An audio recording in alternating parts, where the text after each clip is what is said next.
Salam sejahtera dan salam Sarawak kesayang. Buletin Ukas edisi tengah hari 14 Mac 2021 bersama saya Janet Bennett. Tumpuan berita. Kenyalang Gold Card KGC merupakan inisiatif kerajaan negeri bagi meningkatkan kesejahteraan dan kebajikan warga emas di Sarawak melalui penyediaan kemudahan dan manfaat dalam bentuk diskaun, rebate dan lain-lain kemudahan daripada pelbagai organisasi dan sektor komersial.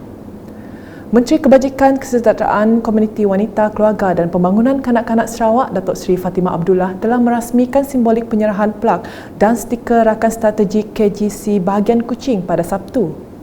Menerusi perasmian tersebut telah menyaksikan penyerahan KGC kepada 15 penerima yang hadir iaitu penyerahan 20,000 keping pelitup muka daripada H&L kepada Jabatan Kebajikan Masyarakat Sarawak, Peroperasian, Booth Perkhidmatan JKMS dan Booth KGC serta simbolik penggunaan KGC di rakan strategik H&L Extra.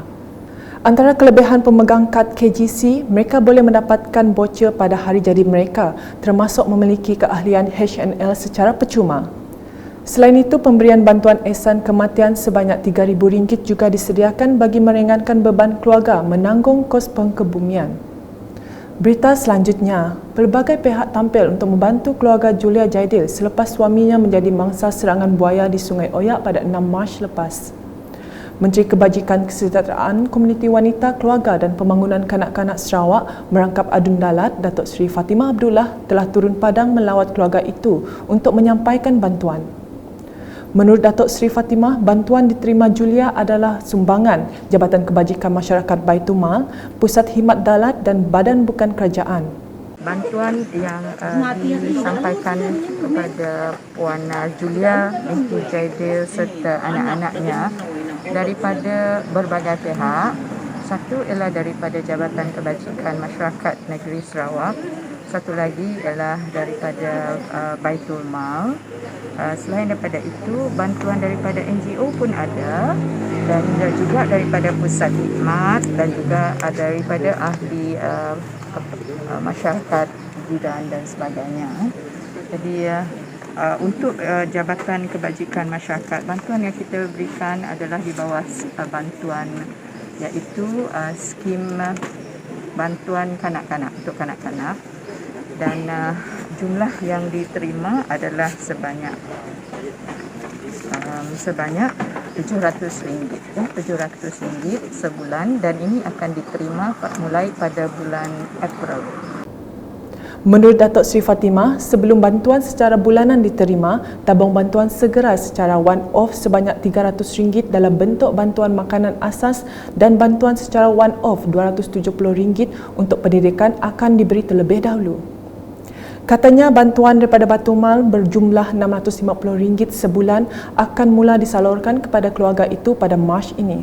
Bantuan bulanan daripada Baitul Mal ialah RM650 sebulan dan Baitul Mal mula memberi pada bulan Mac ini dan lepas itu disusuli dengan 3 bulan sekali 3 bulan sekali diterima sekali dan mereka juga akan uruskan bantuan persekolahan sebanyak RM400.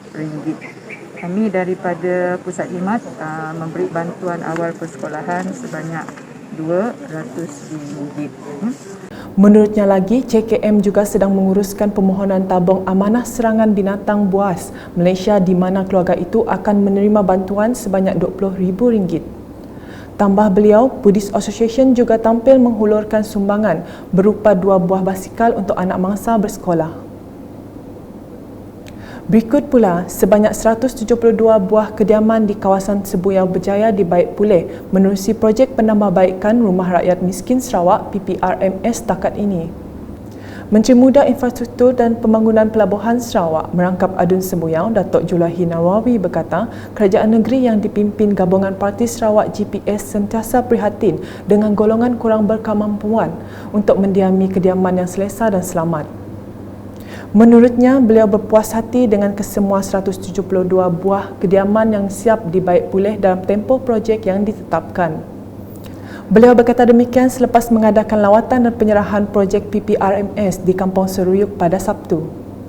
Sementara itu, seorang penerima bantuan PPRMS, Saadah Ahmad, memberitahu kerajaan negeri telah membantu keluarganya dengan membaik pulih atap dan dinding rumahnya. Assalamualaikum. Kami Sabah binti Mat. Kami duduk rumah tu, kami 4 orang anak beranak je. Kami ucap terima kasihlah kepada YB dan kerajaan. Dulu kami diam rumah tu duduk uzur lah. Sini tu alhamdulillah kami dapat rumah yang dapat diam dengan selesa lah. Ya jaklah. Terima kasih. Manakala di Padawan, Menteri Muda Pengangkutan Sarawak merangkap Adun Mambong, Datuk Dr. Jerib Susil, meneruskan program tinjauan mesra atau walkabout bagi mendekati komuniti Bidayuh, Berbia pada Sabtu. Walkabout kali ini juga bagi memantau 8 projek transformasi luar bandar RTP yang telah dilaksanakan serta diluluskan pada tahun 2017 hingga 2021 dengan nilai sebanyak RM980,000. Dalam pada itu, Datuk Dr. Jerib juga menyerahkan cek projek kecil luar bandar MRP bagi tahun 2020 berjumlah RM135,000 kepada beberapa kampung dan persatuan di Padawan. Antara projek-projek RTP yang diluluskan dan dilaksanakan bagi kawasan Perbia, Padawan di bawah dana RTP Dun Mambong adalah seperti tertera.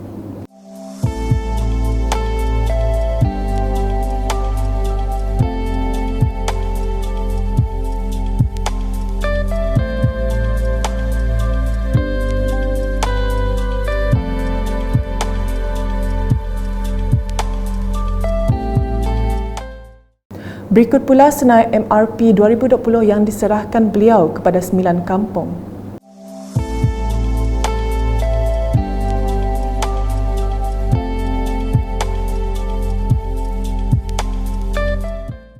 Datuk Jerib juga berharap dengan pelaksanaan beberapa projek RTP dan penyerahan cek MRP itu, ia dapat menyemarakkan pembangunan di kawasan tersebut.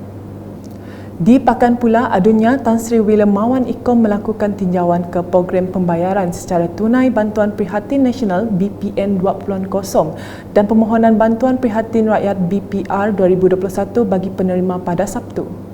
Seramai 1,019 penerima BPN 2.0 dan 1,032 penerima BPR 2021 fasa 1 dari kawasan Pakan yang tidak memiliki akaun bank mula menerima bantuan tersebut di Dewan Masyarakat Pakan mulai 13 hingga 15 Mac ini. Program penunaian bantuan ini dilakukan mengikut SOP yang ditetapkan oleh Jawatan Kuasa Pengurusan Bencana Negeri Sarawak. Pihak pelaksana telah membuat jadual yang berlandaskan SOP untuk memastikan kehadiran penerima adalah minimum pada setiap sesi bagi menjaga keselamatan penerima dan petugas. Beralih ke laporan harian COVID-19 pada Sabtu, dengan Sarawak mencatatkan 222 kes positif baharu COVID-19. Kes-kes baharu yang dilaporkan itu dikesan di beberapa daerah seperti tertera.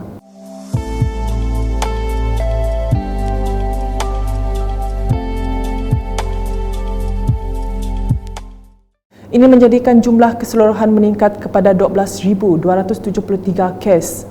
Dalam pada itu, kenyataan sama memaklumkan jumlah keseluruhan kes pulih dan dibenarkan discharge meningkat kepada 9,826 bersamaan 80.6% dengan 236 kes pulih baru dilaporkan. Sekian edisi Tengah Hari bersama saya Janet dan kru penerbitan. Berita lebih lanjut boleh didapati di semua platform media sosial UKAS termasuk portal ukas.sarawak.gov.my dan pastikan anda subscribe UKAS channel di YouTube. Salam UKAS.